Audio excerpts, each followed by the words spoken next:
and welcome to Beyond the Boundary. This is the 2015 season preview for the Port Adelaide Football Club. My name's Nick Geisen. I'm joined by Josh Rickard and Vinay Lakshman as always. Now boys, Port Adelaide, they've brought in Paddy Ryder in the trade period. Is he the finishing touch to this side? I believe he is. I think he is, yeah. I'd agree with that, yeah. Playing as a second ruck, mainly forward, I reckon they'll play probably 70-30. Okay. Lobie in the ruck, 70% and Ryder 30%. But Paddy Ryder down forward, he's a terrific kick at goal. He can take a big mark. He's very, very quick for a big man. He's the finishing touch for me. I think the best clubs have the luxury of having a ruckman that can go forward and be either that second or third tall. Yep.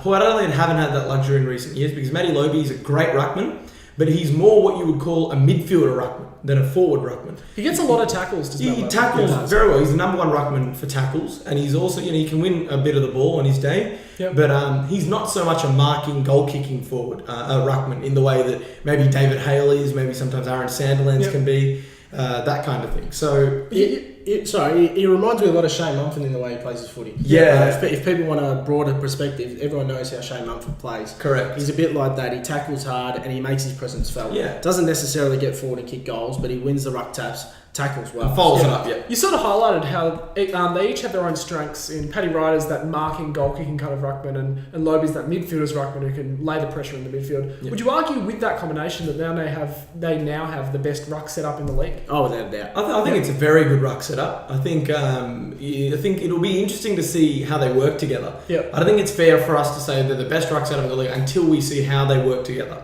Because sometimes, on paper it's a great combination. It's the best combination you could see, but sometimes, it doesn't gel together as well as you'd want it to. Yep. So we're going to have to wait and see how well they work together. Because you look at Hawthorn, Jonathan Segler and David Hale probably on paper aren't the greatest, We've got Ben McAvoy there too. Ben McAvoy as well, but for the majority of the year, those were the two ruckmen that were working together. And although they weren't the most, flashy kind of platinum ruckmen, they worked together extremely well. It was certainly a great partnership. Yeah. One other advantage outside of the ruck itself is that Justin Westhoff will now be available to do what he does best, and that's everything. Yeah, well, I mean, the best role he plays is floating from forward to back. He can have an impact at either end, and he can even have a run in the ruck as well and be just as influential there. So it's funny to think maybe 2-3 years ago we were laughing at how poor Justin Westhoff was playing, and the transformation he's made is a credit to him, but also to Ken Hinkley and the fitness staff at Port Adelaide. Definitely. Now, Jarman Impey, Jack Need and Tom Jonas are ready to step up this season. This is the year we'll really see them break out. Oh, absolutely. Jarman Impey is what I want to touch on. We saw last year in 2014 he held some very good small forwards. However, some did get a handle of him. But that's to be expected for first year play. But for a first year play to lock down some very good small forwards, can't remember off the top of my head, I'm sorry about that. But he did lock down a few of them. Is a terrific feat. Jake Need came into the frame late in the year and really stepped up and played a good role in the finals. And Tommy Jonas, I feel, is really underrated. I think he can be a terrific young defender in the coming years. Even last year he was fantastic. So. And Vinay, Aaron Young was the sub a lot in 2015, and do we think he'll break a spot in the midfield in 2015? I think probably. I think he deserves to. He's a good player. Another one in a similar kind of mould is Andrew Moore. And Andrew Moore was a very high draft pick, mind you. I believe he was a top 10 pick. And he's quite a good player. And in the prelim final, he came on as a sub, and he actually played extremally well. He did. So those are two players that I think that Port could really utilise them, along with Matty White. They've got these really quick young mids. Who are providing, the faster it gets into that forward line, the better it is for Port when you've got guys like Wingard and Schultz down there.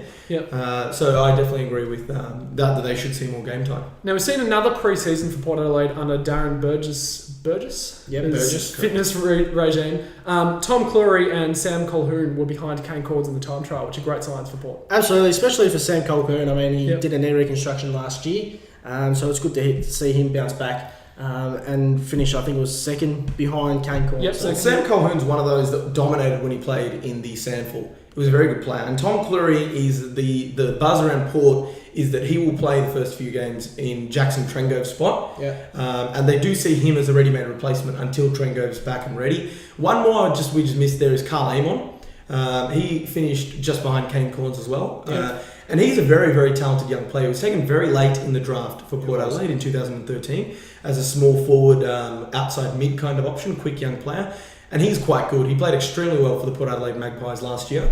And I would not be surprised at all. He's got a new number. this year. And I don't know if that's an indication that he'll get games, but it is a low number, so you never know. But I do think that he will get games this year. I'm confident. Yeah. Now, one thing about Port Adelaide, you look at teams that are in premiership windows, as they say, and it's sort of the age of 24 to about 27 that's the ideal age bracket where a player will hit their peak. You look at Port Adelaide's list: Ollie Wines, Chad Wingard, Matthew Broadbent, Hamish Hartlett, Jackson Trengrove, Jared Pollock, Brad Ebert, Robbie Gray, all between 24 and 27 in that bracket. This is the year for Port Adelaide. Would we agree with that? Oh, absolutely. I mean, there's even a couple of they're younger than 24. Yeah, Ollie Wines and Chad Wingard are 20, arguably among their best players. 21 years old. So it's frightening that they. I don't want to put too much pressure on them, but they could be on the brink of a dynasty. A dynasty. A dynasty. Because and our friend Nick over there would know all about dynasty. Absolutely. But the amount of talent they've got in that side, young talent that's stepping up to the plate each and every week, there's no reason why they can't go on and win a couple of premierships. So having said that, what are we expecting from them this season in 2015? I'm expecting them to be right up there and contend for a flag. Yep. They're ready. We said at the very top, Paddy Ryder's a finishing touch for me. It all depends on injuries. I mean, throughout the pre-season, they've had small niggles, not anything major, but the likes of Hamish Hartlett, Jackson Trengrove, you touched on. Chad Wingard's had knee surgery. It's kept him out for a month of pre-season. So it all depends on little injuries. Any major injuries to key players can obviously hurt them in the long run. But if they can keep a relatively fit list, which they've done the last 2 years, then there's no reason why they can't win the flag. I think we'll see quite a lot of change in Port this year. I know Justin Westhoff is training with the midfield group to play midfield time. Port are trying to make him into a roughhead kind of player. I know Jarman Impey, Ken Inkley has said that he won't just play as a back pocket, he'll play as whatever Port Adelaide need him. So that's a lot of faith from your coach. If he's saying, I'll play you anywhere and I'll expect you to do the job, that's not only a lot of pressure, but it's also a lot of confidence that he's put in young Jarman. And, players like Chad Wingard are also probably going to push into the midfield a bit more after playing predominantly a forward pocket kind of role last year. So quite a lot of changes. Paddy Ryder as well. I think they're good changes, and I think their fitness is going to be just as good, if not better, this year. And I expect them to see, to finish really, really highly. Just on Paddy Ryder, his 2014 season, he played 21 games, 20 goals, averaged 4 marks and 26 hitouts. You can bring that to the table again this year. They're a good chance. Or better. It could very well be the last piece of the puzzle. They went to Dubai, and apparently most of the players thought that was the hardest fitness they've ever done. So imagine if, with their fitness back then, if it's harder now, then they must be going to just astronomical Superman levels. That's it. Well, I can tell you boys now, they're my early tip for the flag. I have a sneaking suspicion they could be one of yours as well come our season predictions show. The pass mark we've set for them is the grand final. I think their supporters will be expecting this year. That's sort of the general consensus across the competition, that Port Adelaide, they're going to take that next step and make the big one this year. So I hope to see them there. They're a very exciting club. We'll see what happens. That concludes our season preview for the Port Adelaide Football Club. We hope you've enjoyed it, and we'll see you next time.